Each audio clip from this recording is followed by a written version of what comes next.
சோழ தேசமே வெற்றி வணக்கம். தாய் பிள்ளை உறவம்மா உனக்கும் எனக்கும். இனி அடுத்த சில நிமிடங்கள் அனல் பறக்கும். உலகத் தமிழர்களின் உள்ளங்களிலும் இல்லங்களிலும் ஒரே பேர் ஒலிக்கும். இதோ சோழ மண்ணில் தமிழக வெற்றி கழகத்தின் வெற்றி தலைவரே, தர்மத்தாயின் தவ புதல்வரே, வருக வருக வருக.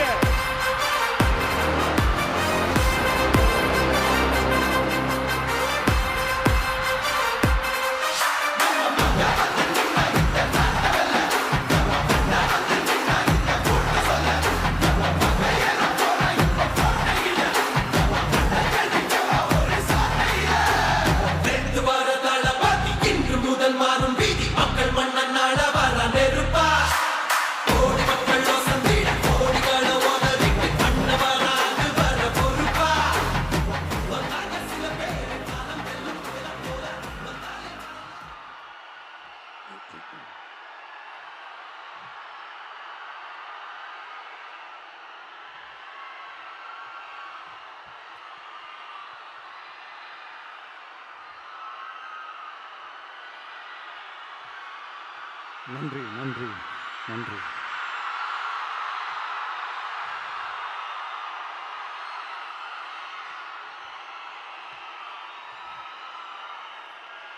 நான் போன மீட்டிங்கில் வேலூரில் பேசும்போது சொல்லியிருந்தேன், தமிழ்நாடு தான் விஜய், விஜய் தான் தமிழ்நாடு அப்படின்னு நான் சொல்லியிருந்தேன். அது ஏன் அப்படி சொன்னேன் அப்படின்னா, தமிழ்நாட்டு மக்களுடைய ஒரே பிரதிநிதியாக, உண்மையான ஒரு பிரதிநிதியாக நாம் மட்டும்தான் இருக்கிறோம் அப்படின்றதுக்காக தான் அப்படி நான் சொன்னேன். அப்புறம் அந்த தேர்தல் பற்றியும் நான் சொல்லியிருந்தேன். தமிழ்நாடு வர்சஸ் ஸ்டாலின் சார், அதாவது விஜய் வர்சஸ் ஸ்டாலின் சார், அதையும் நான் சொல்லியிருந்தேன். அப்புறம் இன்னொரு கேள்வியும் கேட்டிருந்தேன். இது தமிழ்நாடு சட்டசபைக்கான ஒரு தேர்தல், இதை ஏன் தமிழ்நாட்டுக்கும் டெல்லிக்குமான ஒரு எலெக்ஷன் சொல்கிறீங்க அப்படின்னு நான் கேட்டிருந்தேன். உடனே விஜய் பாஜகவுக்காக பேசுகிறாரு அப்படின்லாம் திருச்சி பேச ஆரம்பிச்சிட்டாங்க. அப்புறம் ரெகுலராக ஒன்று பண்ணுவாங்கல்ல, நம்மளுடைய சிறுபான்மை சகோதரர்களை பயமுறுத்தி பயமுறுத்தி ஒரு ஏமாத்து வேலை ஒன்று செய்வாங்கல்ல, அது இனிமேல் அவங்களால தொடர்ந்து செய்ய முடியாதுன்னு அவங்களுக்கு தெரிஞ்சு போச்சு. அதனால தான் நான் என்ன பேசினாலும் அதை திருச்சி பேசுறது, அந்த தில்லு முள்ளு வேலைகள்லாம் அவங்க செய்ய ஆரம்பிச்சிட்டாங்க.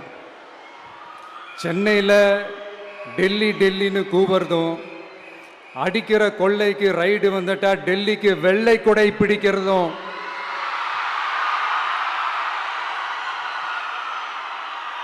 இதெல்லாம் யாருன்னு உங்களுக்கே நல்லா தெரியும். தமிழ்நாட்டை காப்பாற்றுறது திமுக தான், தமிழ்நாட்டை பிழைக்க வைக்கிறது திமுக தான், இதெல்லாமே பண்ணுறது திமுக தான், ஸ்டாலின் சார் தான். இதெல்லாம் ஒர்க் அவுட்டே ஆகாது பாஸ்.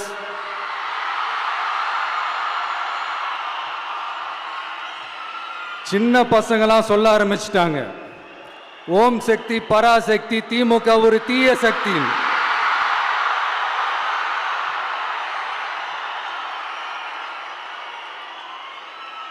அதனால இந்த தமிழ்நாடு இன்னொன்று வேற ஒன்று சொல்றாங்க. அது என்னடான்னா, தமிழ்நாட்டு அணி டெல்லி அணியா.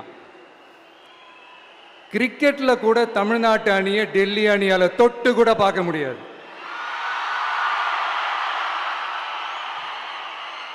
அப்படி இருக்கும்போது கிரிக்கெட்லையும் விசில போடுறது தமிழ்நாடு தான், சிஎஸ்கே.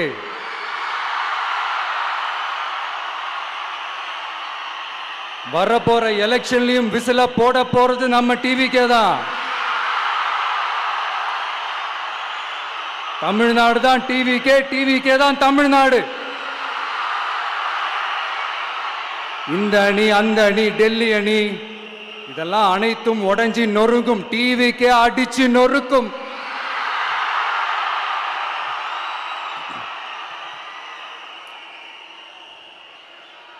எனக்கும் என்னுடைய மக்களுக்கும் நடுவுல வேற யாராலையும் உள்ள நுழையவே முடியாது. இது ஒரு அம்மா பையன் உறவு, அப்பா புள்ள உறவு, அண்ணன் தங்கச்சி உறவு, அண்ணன் தம்பி உறவு, அக்கா தம்பி உறவு. இது சும்மா ஒரு எலெக்ஷனுக்கு வந்த உறவு அப்படின்னு நினைச்சிடாதீங்க. இது இயற்கையாகவே அமைஞ்ச உறவு. இது எவ்வளோ டீப்பான உறவுன்றது நான் உணர்ந்திருக்கிறேன். அதே மாதிரி நம்ம தமிழ்நாடு மக்களும் இதை உணர்ந்து இருக்கிறாங்க. இன்னும் சிம்பிளா சொல்லணும்னா, மற்றவங்களுக்கு வேணா இது எலெக்ஷன், ஆனா எனக்கும் என்ன நேசிக்கிற மக்களுக்கும் இட் இஸ் an emotion.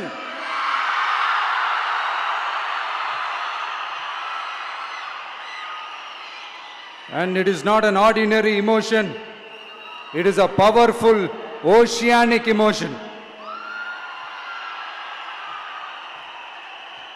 இப்படி இருக்கும்போது வீட்டுக்கு வீடு விஜய், தமிழ்நாட்டுக்காக விஜய், வெற்றி பேரணியில் தமிழ்நாடு, இதெல்லாமே 100% இந்த எலெக்ஷன்ல அது ப்ரூவ் ஆகும்.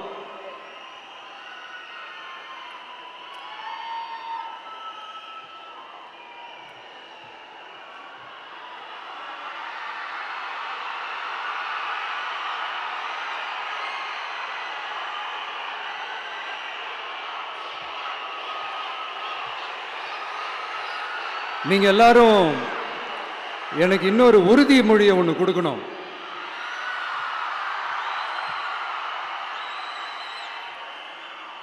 ஊழலற்ற உண்மையான சமூக நீதியை நிலைநாட்ட நம்ம ஆட்சியை அமைப்பீங்க தானே? உங்களை தான் கேட்கிறேன், நம்ம ஆட்சியை அமைப்பீங்க தானே? இந்த விஜய்க்கு ஒரு வாய்ப்பு கொடுப்பீங்க தானே? உண்மையிலே கொடுப்பீங்க தானே? இந்த விஜய நம்புறீங்க தானே? ஒவ்வொரு வீட்லயும் விசில் சத்தம் கேட்கும் தானே? அந்த விசில் சத்தம் ஒவ்வொரு பூத்திலையும் புயலா ஒலிக்கும் தானே? Thank you, thank you, thank you.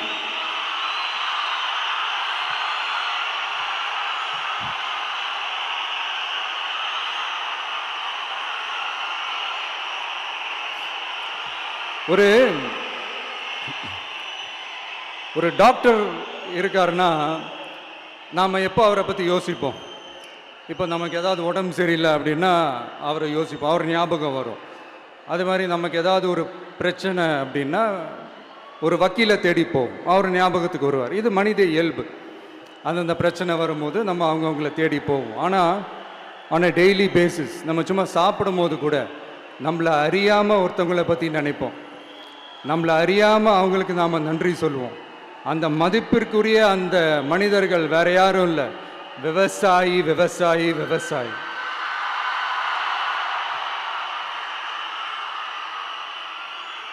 அவங்க பார்க்கறதுக்கு வேணா சாதாரணமாக இருப்பாங்க, ஆனால் அவங்க சாதாரணமான மனிதர்கள்லாம் கிடையாது. இந்த உலகத்தையும் மனிதர்களையும் படைச்சது கடவுள்னு சொல்லுவாங்க, ஆனால் அந்த கடவுளுக்கே படையல் போடுற உயர்ந்த மனிதர்கள் தான் நம்ம விவசாயிகள். இந்த பூமியில உயிர் இருக்குது, இந்த பூமியில பூ பூக்கும், காய் காய்க்கும், பூத்து குலுங்கும்னு இந்த பூமியை அழகா காட்டி இந்த பூமியை சாமி ஆக்கிறதுல இயற்கையோட சேர்ந்து நம்ம விவசாயிகளுக்கும் ஒரு முக்கிய பங்கு ஒன்று இருக்கு. அதனால நான் ஏதோ ஓவரா ஏதோ சொல்றேன்னு நினைக்காதீங்க. எனக்கு இந்த அடுத்த ஜென்மம் மறுபிறவியை பற்றியெல்லாம் எனக்கு தெரியாது. அது உண்மை அப்படின்னா அடுத்த ஜென்மத்தில் நான் ஒரு விவசாயி குடும்பத்தில் பிறக்கணும்னு ஆசைப்படுறேன்.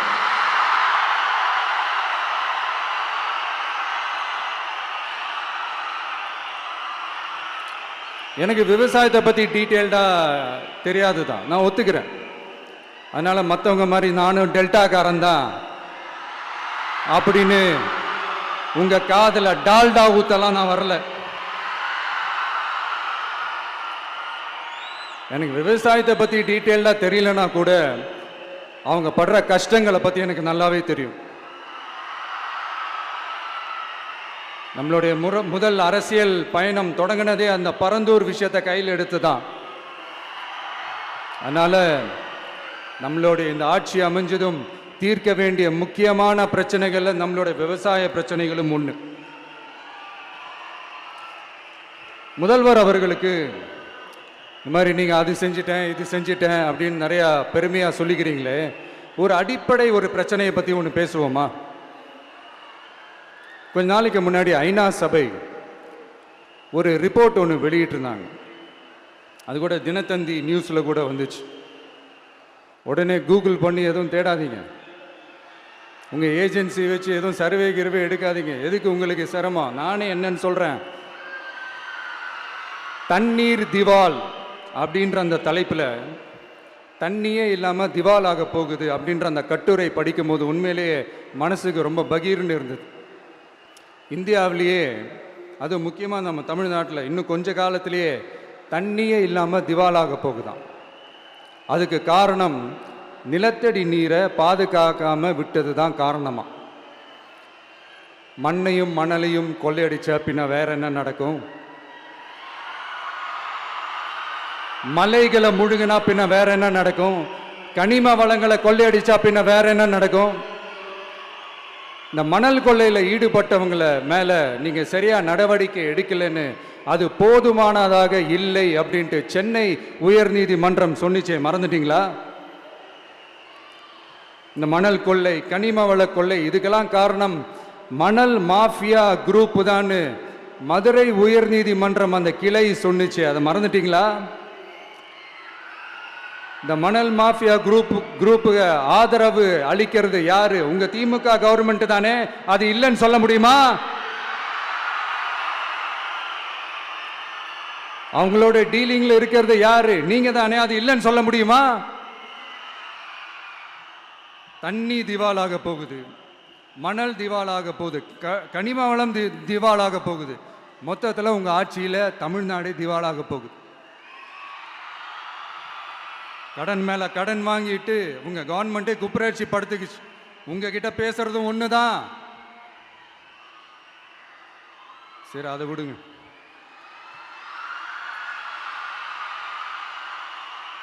நம்ம விவசாயிகள் கஷ்டப்பட்டு விளைய வச்ச அந்த நெல்லெல்லாம் மழையில் நனைஞ்சி வீணா போச்சே.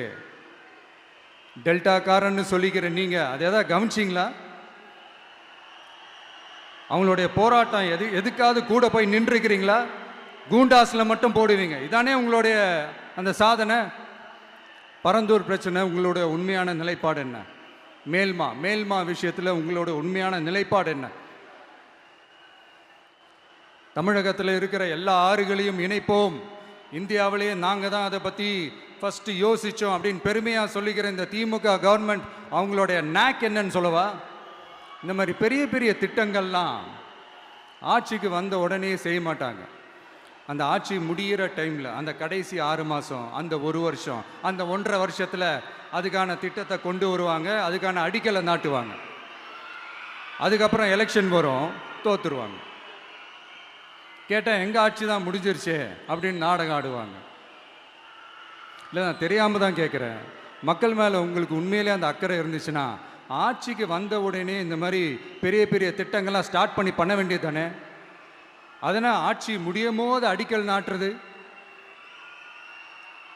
ஓட்டுக்காக என்னென்னலாம் பேசுவீங்க, ஆனால் மக்கள் இதெல்லாம் நம்புறதுக்கு அவங்கன்னா ஏமாளிங்க நினச்சிங்களா? மக்களே, நம்மளுடைய ஆட்சி அமைஞ்சதும் இந்த மாதிரி பெரிய பெரிய திட்டங்கள்லாம் உடனே ஸ்டார்ட் பண்ணுவோம். அதை அந்த 5 வருஷத்துக்குள்ள அதை முடிக்கவும் ட்ரை பண்ணுவோம்.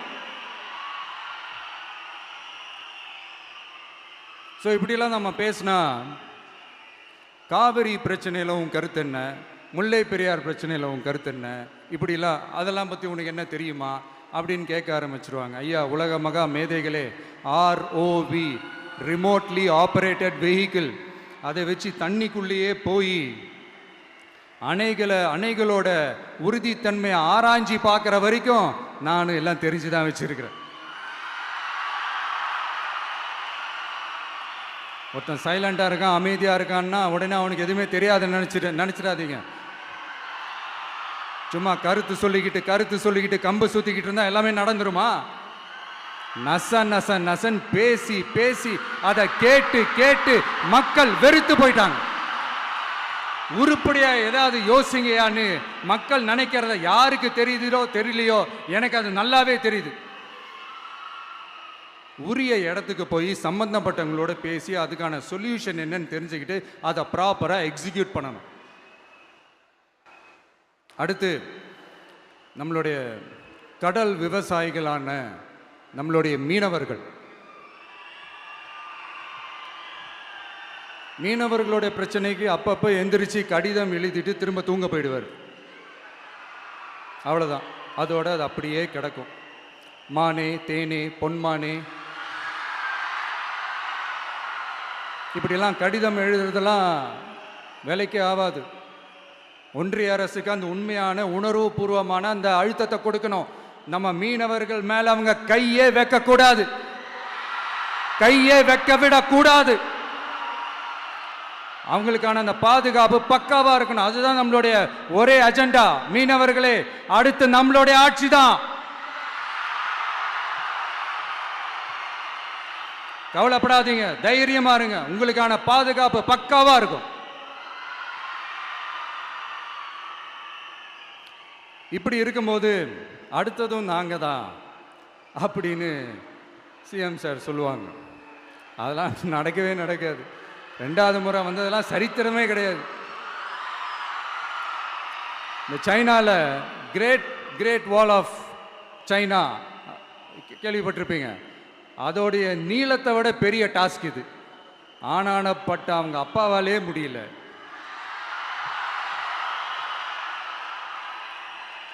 நான் முன்னாடியே சொன்ன மாதிரி உரிய இடத்துக்கு போய் சம்மந்தப்பட்டவங்களோட பேசி அதுக்கான சொல்யூஷன் என்னன்னு தெரிஞ்சுக்கிட்டா அதை எக்ஸிக்யூட் பண்ணுறது தான் ஒரு தெளிவான அரசியல். சும்மா ஆறுதல் சொல்கிறதெல்லாம் தெளிவான அரசியல்லாம் கிடையாது. அதெல்லாம் ஒரு ஹம்பக் அரசியல். அரசியலுக்கு வந்துட்டா கலெக்ஷன் பார்க்கலாம் அப்படின்றதெல்லாம் அரசியல் கிடையாது. உண்மையிலே மக்களுக்கான அந்த உழைப்பு இருக்கணும். அதனால தான் நாம் அரசியலுக்கு வந்திருக்கிறோம். இது எதிரிங்களுக்கு நல்லாவே தெரியும். அதனால தான் நம்மளை சுற்றி அத்தனை சதிகள். அதில் முக்கியமான சதி என்ன தெரியுமா? இதை பாரு, ஒன்று நீ இல்லைனா நான் இல்லைனா நீ இல்லைனா நான். நமக்குள்ள வேற எவனும் நடுவில் வந்துடக்கூடாது. நாம 2 பேரால மட்டும்தான் மக்களை ஈஸியா ஏமாத்த முடியும். இந்த விஜய் வந்ததுனால நமக்கு பொழப்பே போச்சு. மக்கள் வேற அவனை தான் நம்புறாங்க. நாம வெளியே அடிச்சுக்கிற மாதிரி அடிச்சுக்கிட்டாலும் உள்ள நம்மளுடைய டீலிங் பக்காவா இருக்கணும். மக்களோட ஃபீலிங்ஸை பற்றிலாம் நமக்கு கவலை இல்லை. நமக்கு டீலிங் தான் முக்கியம். மாற்றி ஆட்சிக்கு வந்துடலாம்னு நினைச்சோம், ஆனால் அது நடக்காது போல் இருக்கு. அதனால நீ என்ன பண்ற? எஸ்ஓபின்னு போட்டு ஒரு பக்கம் அவனை தடுத்துரு, இன்னொரு பக்கம் அவன் மேல பழி போட்டு நானும் தடுத்துடுறேன். என்ன ஓகேவா? டீலிங் ஓகேவா? ஓவர்.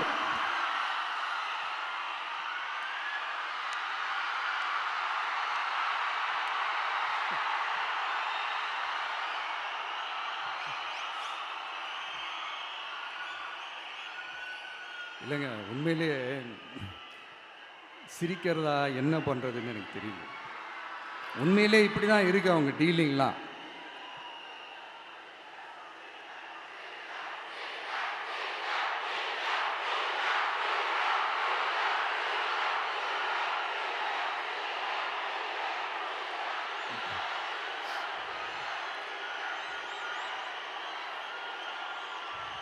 இப்படி பழி மேலே பழி போட்டு கரூரில் ஆரம்பித்து நம்ம ஜனநாயகன் படம் ரிலீஸ் வரைக்கும். ஆனால் அந்த ரிலீஸ் பிரச்சனையில் நிறைய பேர் குரல் கொடுத்தாங்க. முக்கியமாக நம்மளுடைய முதல்வர் அவர்கள் கூட பூசி மொழிகி பட்டும் படாமல் குரல் கொடுத்தாங்க. But what ever it is, குரல் கொடுத்த அவங்களுக்கும் மற்றவங்க எல்லாருக்கும் இந்த நேரத்தில் என்னுடைய நன்றியை தெரிவிச்சுக்கிறேன்.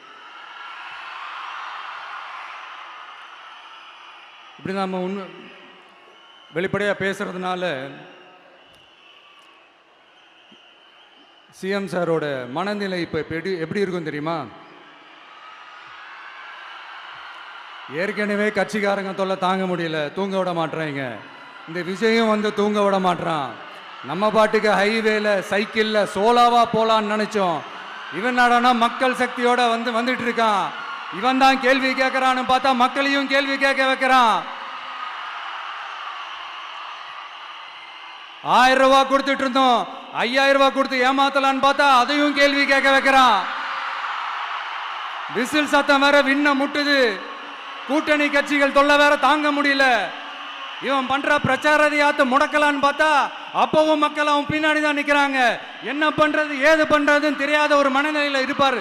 ஆனா சார், நீங்க இந்த விஜயம் முடக்கலாம், ஆனா ஒவ்வொரு வீட்டில் இருக்கிற ஒவ்வொரு விஜயும் ஒவ்வொரு விஜயையும் உங்களால முடக்கவே முடியாது.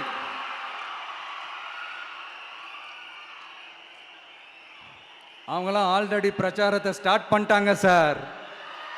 வீட்லயே குடும்பம் குடும்பமா இறங்குவாங்க பாருங்க பிரச்சாரத்துக்கு. அப்ப உங்களால மட்டும் இல்ல, எந்த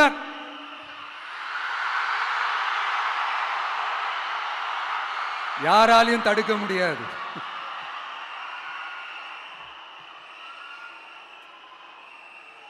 நம்ம டவுன் சவுத்துல ஒரு ஊர்ல உங்க அப்பாவுக்கு வெங்கல சிலை வைக்கணும்னு ட்ரை பண்ணீங்கல்ல, அதுக்கு சுப்ரீம் கோர்ட் என்ன சொன்னாங்க? மக்களோட பணத்துல யாருக்கு புகழ் பாட பார்க்குறீங்க அப்படின்னு கேட்டாங்கல்ல. அதுக்கு என்ன அர்த்தம் தெரியுமா? ஊராம் வீட்டு நெய்யில உங்க வீட்டுக்கு ஸ்வீட் செய்யாதீங்க. எப்படி? ஊராம் வீட்டு நெய்யில உங்க வீட்டுக்கு ஸ்வீட் செய்யாதீங்கன்னு அர்த்தம். மக்களோட ஒரு அடிப்படை வாழ்வாதாரத்துக்கு ஏதாவது பிரச்சனைக்குன்னு கேட்டா நிதி சுமைன்னு சொல்றீங்க. செலை வைக்கிறதுக்கு மட்டும் எங்கிருந்து சார் காசு வருது?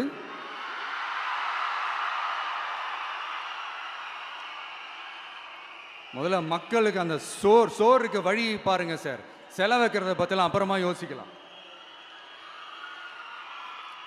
கேஸ் சிலிண்டருக்கு மானியமா 100 ரூபாய் தரேன்னு சொன்னீங்களே, என்னாச்சு? கரும்புக்கு ஆதார விலையா 4000 ரூபாய் தரேன்னு சொன்னீங்களே, என்னாச்சு? ரொம்ப நாள் கல்யாணமே ஆகாம இருக்கிற பெண்களுக்கு அவங்களுடைய கல்வி தகுதிக்கு ஏற்ப அரசு வேலை கொடுப்போம்னு சொன்னீங்களே, என்னாச்சு? இதெல்லாம் வெறும் சாம்பிள் தான். இதோட ஹைலைட் ஒன்று இருக்கு. மாநில அரசால முடியவே முடியாதுன்னு தெரிஞ்சுக்கிட்டோம், நாங்க வந்தா நீட்டை ஒழிப்போம். ஆகா ஆகா ஆகா ஆகா, எவ்வளவு பெரிய ஒரு மோசடி இது! கேட்டா நாங்க தான் முன்மாதிரி ஆட்சின்னு சொல்லுவாங்க. மோசடி ஆட்சி. மோசமானவங்களே முக்கியமானவங்க கேள்விப்பட்டிருக்கிறீங்களா?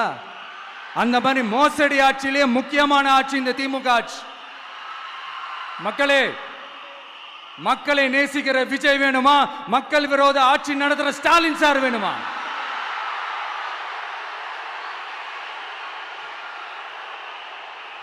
இந்த விஜய் நம்புறீங்களா, ஸ்டாலின் சார நம்புறீங்களா?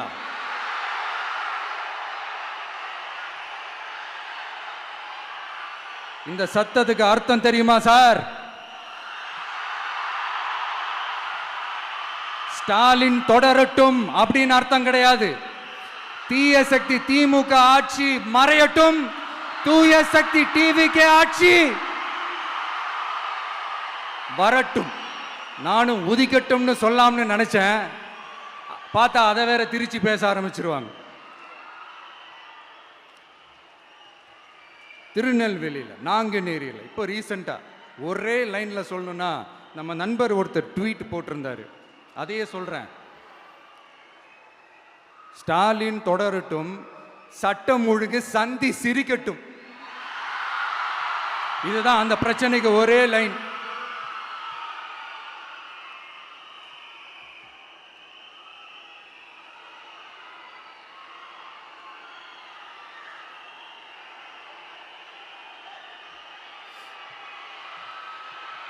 மக்களே, காஞ்சிபுரத்தில், வேலூர்ல எல்லாம் நம்மளோட விஷனை பற்றி சொன்னோம் இல்லையா? அதே மாதிரி இங்கேயும் சில விஷன்ஸை சொல்லணும்.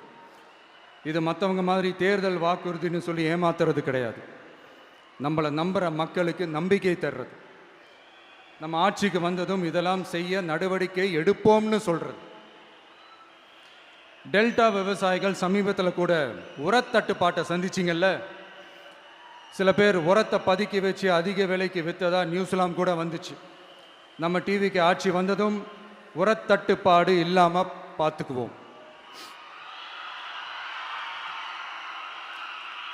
5 ஏக்கர் வரை நிலமுள்ள விவசாயிகள் வேளாண் கூட்டுறவு வங்கிகளில் வாங்கிய பயிர் கடன் முழுமையாக ரத்து செய்வதற்கும் 5 ஏக்கருக்கு மேல் உள்ள விவசாயிகள் வேளாண் கூட்டுறவு வங்கிகளில் வாங்கிய பயிர்க்கடன் 50% வரை ரத்து செய்வதற்கான சாத்திய கூறுகளை ஆராய்ந்து உறுதியாக நடவடிக்கை எடுப்போம். திமுக மாதிரி எல்லாருக்கும்னு சொல்லிட்டு அதுல தகுதி ஃபிக்ஸ் பண்ணி பாகுபாடு காட்டி ஏமாற்ற மாட்டோம். எல்லாத்தையும் வெளிப்படையாக சொல்லுவோம். 2 ஏக்கர் வரை நிலமுள்ள விவசாயிகள் மற்றும் நிலமற்றவர்கள் குடும்பத்தில் யாரும் மாநில மற்றும் ஒன்றிய அரசு ஊழியராக இல்லாமல் இருக்கும் பட்சத்தில் அவர்களின் குழந்தைகளின் பொறியியல் மற்றும் மருத்துவம் உள்ளிட்ட தொழிற்கல்வி முதல் அனைத்து வகை படிப்புகளுக்குமான முழு செலவையும் அரசே ஏற்கும்.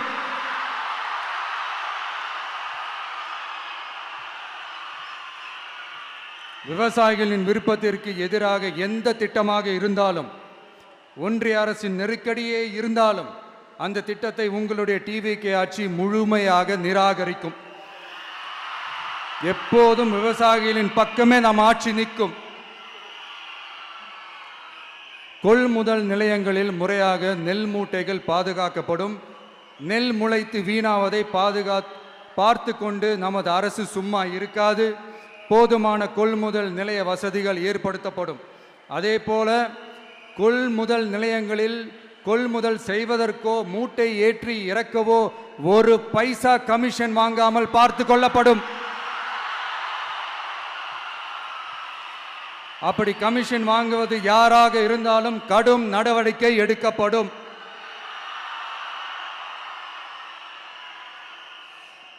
ஐநூறு ரேஷன் கார்டுகளுக்கு 1 ரேஷன் கடை என்ற வரையறை நிர்ணயிக்கப்படும்.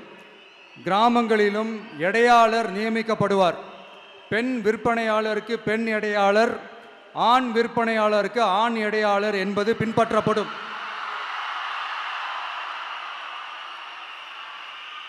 ரேஷன் கடைகளில் அரிசி தவிர அனைத்து பொருள்களும் பாக்கெட் செய்து விநியோகிக்கப்படும். மீனவர்களுக்கு ஒன்றிய அரசு சட்டப்படியான பாதுகாப்பை உறுதி செய்ய வேண்டும். அதற்கான உண்மையான உணர்வுபூர்வமான அழுத்தத்தை ஒன்றிய அரசுக்கு நமது டிவிக்கு அரசு கொடுக்கும். நான் மீண்டும் சொல்றேன். கல்வி, மருத்துவம், ரேஷன், குடிநீர், சாலை வசதி, பஸ் வசதி, இது மாதிரி அடிப்படை விஷயங்களுக்காகத்தான் நம் அரசு முதல்ல முக்கியத்துவம் கொடுக்கும்.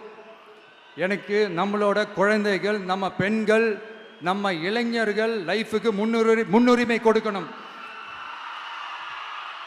அரசு வேலை வாய்ப்புகள் மட்டும் இல்லாம தனியார் வேலை வாய்ப்புகளுக்கான வழியையும் உத்தரவாதத்தையும் உருவாக்கணும்.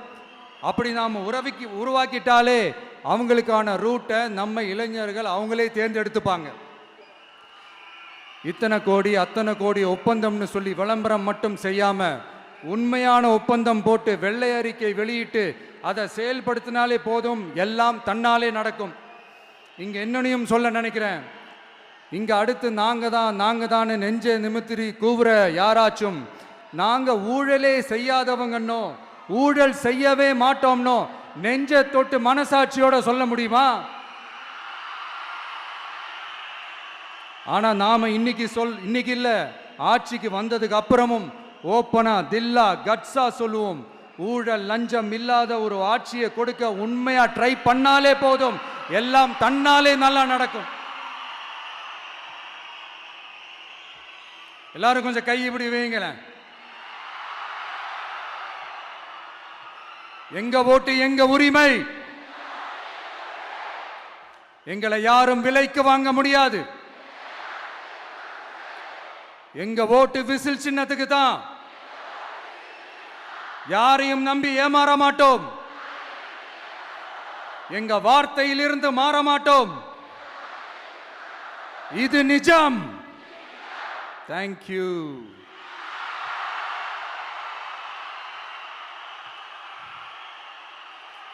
என் நெஞ்சில் குடியிருக்கும் தஞ்சை மக்களே,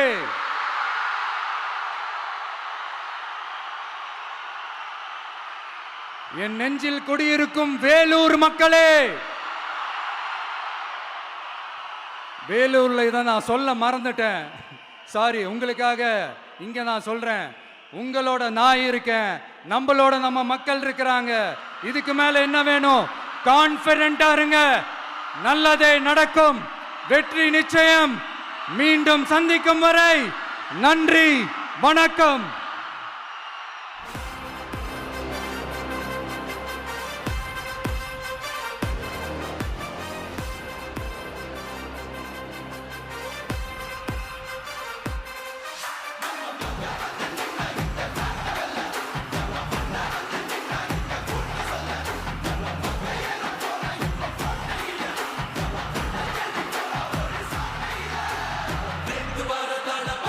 வெற்றி தலைவர் அவர்களுக்கு சிறப்பு பரிசு வழங்க தஞ்சாவூர் மத்திய மாவட்ட கழக செயலாளர் அண்ணன் விஜய் சரவணன் அவர்கள் வருகிறார். நெற்கதிரை வெற்றி கழக கொடி சுற்றிய நெற்கதிரை உயர்த்து பிடிக்கிறார்கள். அந்த கதிர் போல வளரட்டும் கழகம். சோளத்தில் செய்த வெற்றி மாலை விவசாய மண்ணை வணங்கி வெற்றி தலைவர் உங்கள் முன்னால் உயர்த்தி பிடிக்கிறார். அவரை தொடர்ந்து சர்வ மத அடையாளம் மும்மதங்களும் சேர்ந்த கோலை உயர்த்தி பிடிக்கிறார். நிசாம் அலி வழங்குகிறார்.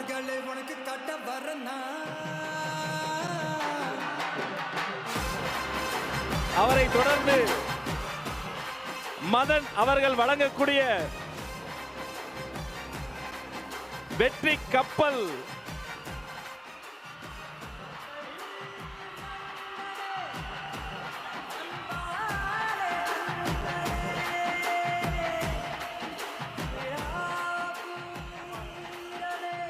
அவரை தொடர்ந்து ரமேஷ் அவர்கள் நெற்கதிரை பச்சை நெற்கதிரை பச்சை ஆடை சுற்றி இந்த பச்சை தமிழனுக்கு வழங்குகிறார்.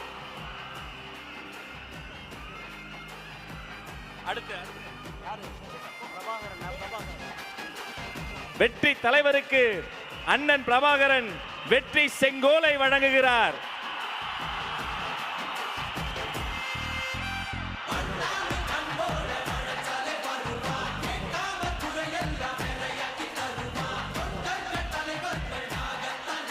வினோத் ரவி அவர்கள் வாய்மையே வெல்லும் ஒரு சிங்கத்தின் கையில் சிங்கத்தையே தருகிறார்.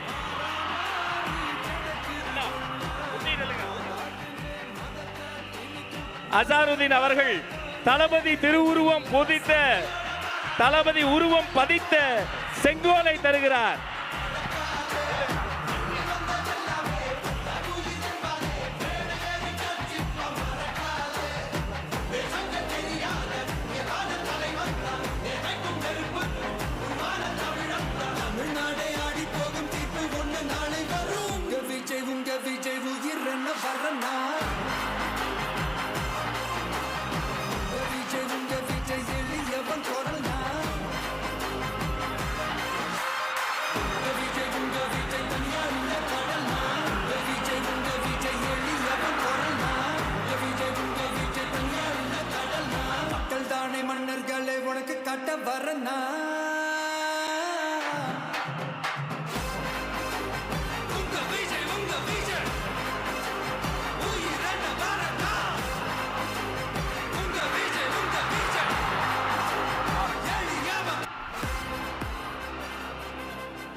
வெற்றி தலைவரின் வேண்டுகோள், தயவு செய்து யாரும் தலைவரின் வாகனத்தை பின்தொடர்ந்து வர வேண்டாம். உங்கள் மீது உள்ள உரிமையில் வெற்றி தலைவர் அவர்கள் அன்பு கட்டளையிட்டு இருக்கிறார். அவர் சொன்னதை செய்வோம். வெற்றி கனியை அவருக்கு பரிசளிப்போம்.